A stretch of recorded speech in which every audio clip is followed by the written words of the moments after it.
What's up, friends? Can't be in the food forest with you right now, but I thought I'd spread a little knowledge.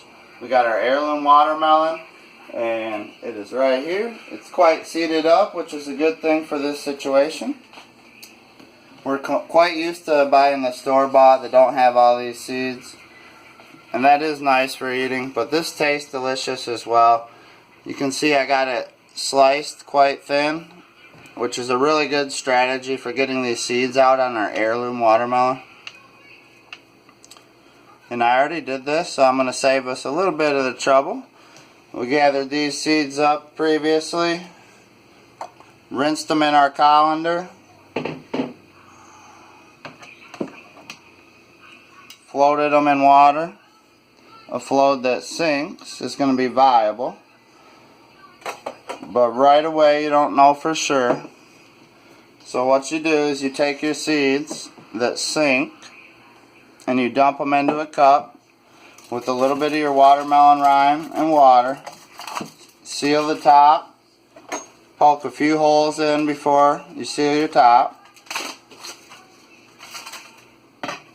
And what we're looking to see is if we have any floating seeds, and it does look like possibly one of them is floating in there.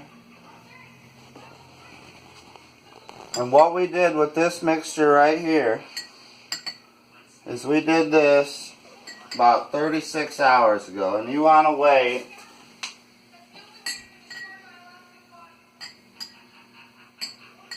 technical difficulties, stand by. Okay, we got that garbage seed out of there. When you make your mix and you top it, you want to wait for 24 to 48 hours. Let that ferment a little bit, get some of the outer coating off of there. Now we know we got all the seeds that sink, all our viable seeds. And we have given them a rinse already before this process in our colander. We're going to do that one more time. Just try to get any of that outside coating that is still on there off.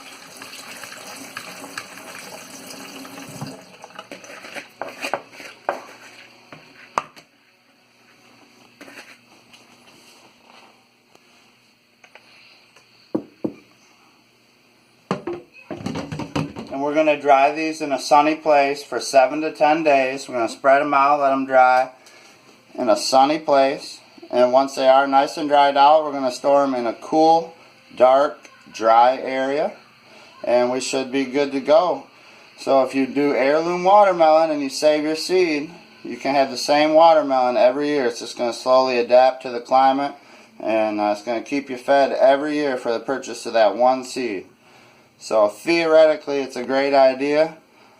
Just remember, slice it thin, and you won't have a problem getting your seeds out when you're eating it.